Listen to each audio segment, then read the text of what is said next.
Good afternoon, my name is stabilization. Welcome to my YouTube channel. Today is part 2 on working on our 580K, built back in 1991. We had an issue with the stabilizer cylinder failing on us on the back right hand side. And today we're going to show how the new cylinder looks, the aftermarket cylinder that we purchased for the backhoe. And also we had to install new bushings and a new bottom pin, and I'll go over that here then with you too.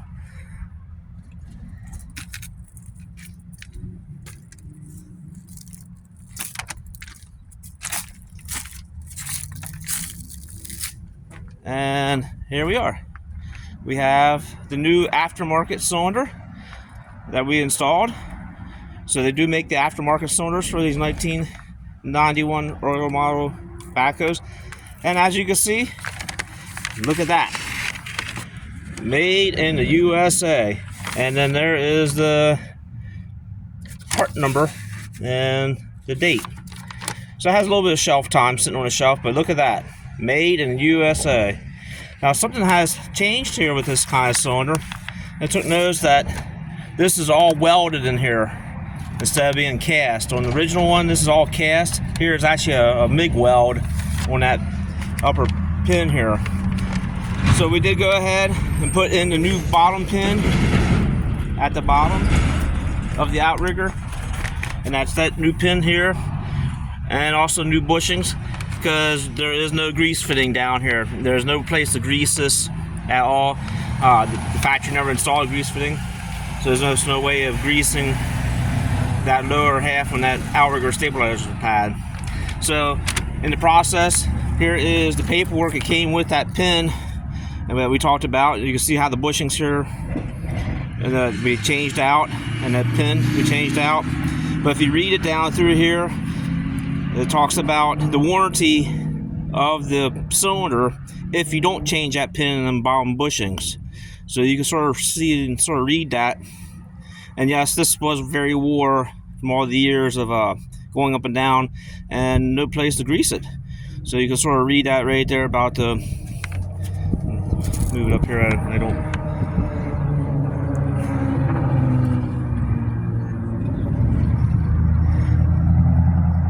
And if you read that there, it explains everything, why we had to go ahead and change it. And you can see it's September 1st of 2004 is when they must really start realizing that this is a problem by, you got to change that bottom pin out down here with new bushings.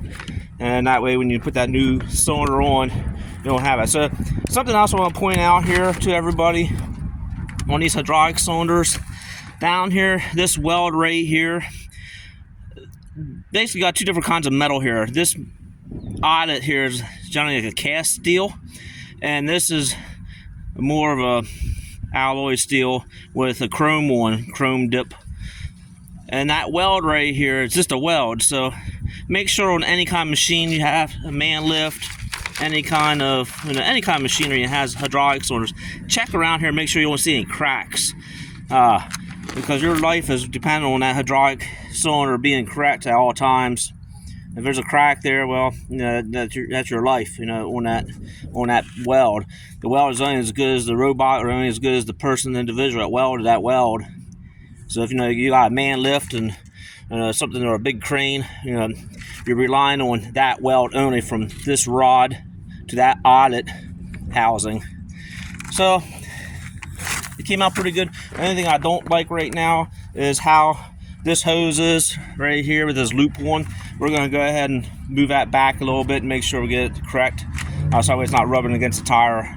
And we do put anti-chafe guard material and everything, so that way it doesn't chafe hoses.